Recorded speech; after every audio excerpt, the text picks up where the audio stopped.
Setiap hari, ribuan ikan segar diperjualbelikan di pasar tradisional dan sampai ke meja makan masyarakat. Namun, pernahkah kita bertanya, apa yang sebenarnya terjadi pada tubuh ikan sejak pertama kali ditangkap hingga akhirnya diperjualbelikan di pasar? Di balik kesegaran yang terlihat, tubuh ikan terus mengalami perubahan fisiologi dan degradasi metabolit yang dapat mempengaruhi mutu, keamanan, dan kualitas pangan.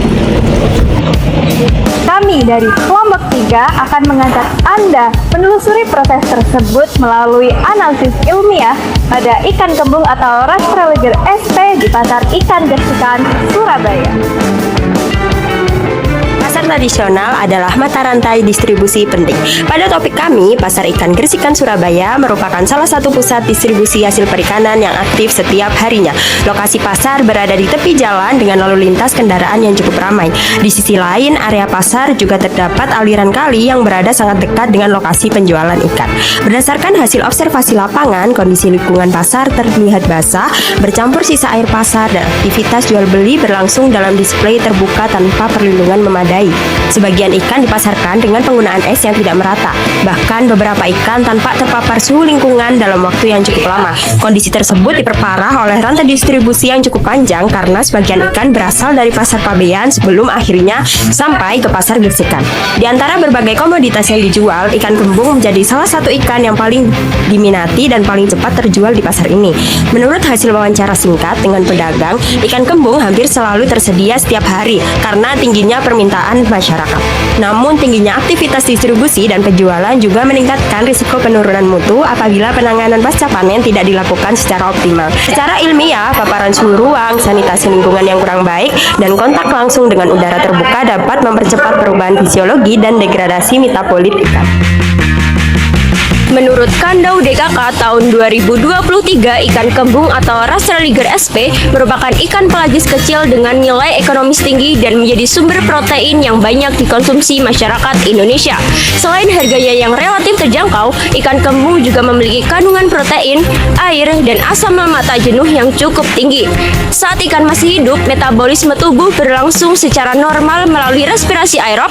Energi dihasilkan dari pemecahan nutrien dengan bantuan oksigen sehingga fungsi fisiologis tubuh dapat berjalan optimal.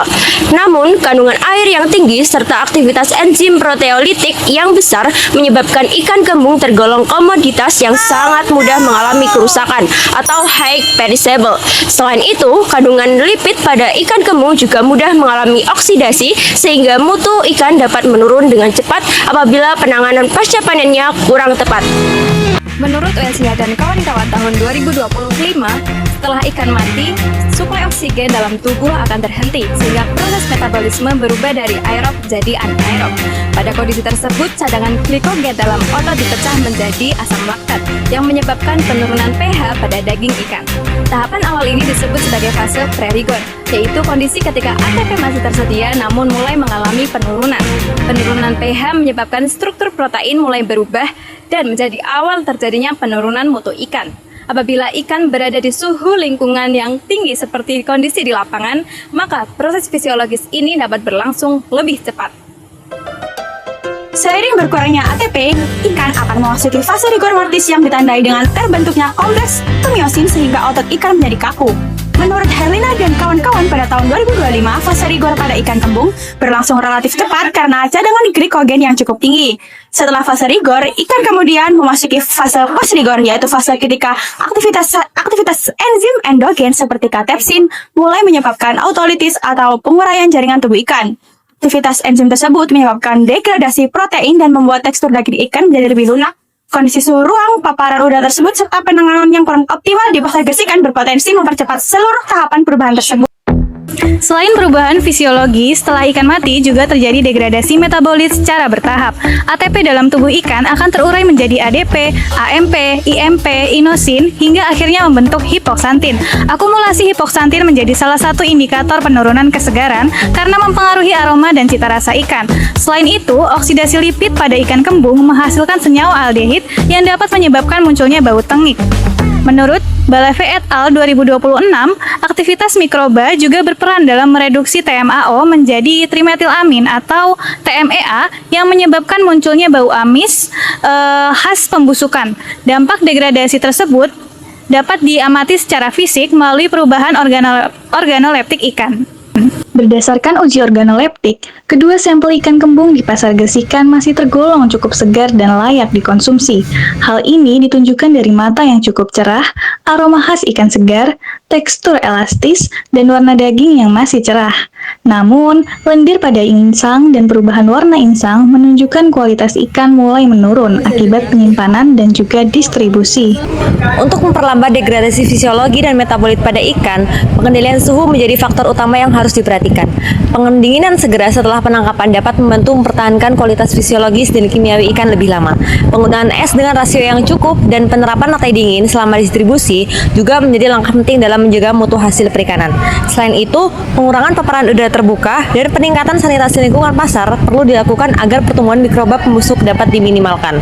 Edukasi kepada pedagang mengenai indikator kesegaran ikan juga menjadi langkah penting untuk menjaga keamanan pangan bagi konsumen. Hasil observasi di Pasar Gresikan Surabaya menunjukkan bahwa kualitas ikan sangat dipengaruhi oleh proses penanganan selama distribusi, penyimpanan, hingga penjualan di lapangan. Paparan suhu, ruang, penggunaan es yang kurang optimal, dan kondisi lingkungan dapat mempercepat penurunan mutu ikan baik secara fisik, kimia, maupun mikrobiologis. Perubahan fisiologi pasca panen dan degradasi metabolit pada ikan kembung merupakan proses alami yang berlangsung sangat cepat setelah ikan mati.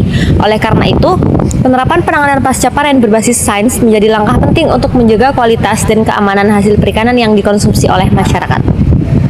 Di balik seekor ikan yang terlihat segar, di dalamnya terdapat proses biologis yang berjalan tanpa. Dan dari sanalah kita belajar bahwa menjaga mutu perikanan tidak hanya soal menjaga kualitas pangan, tapi juga menjaga kesehatan, menjaga kepercayaan konsumen, dan keberlanjutan sumber daya perikanan.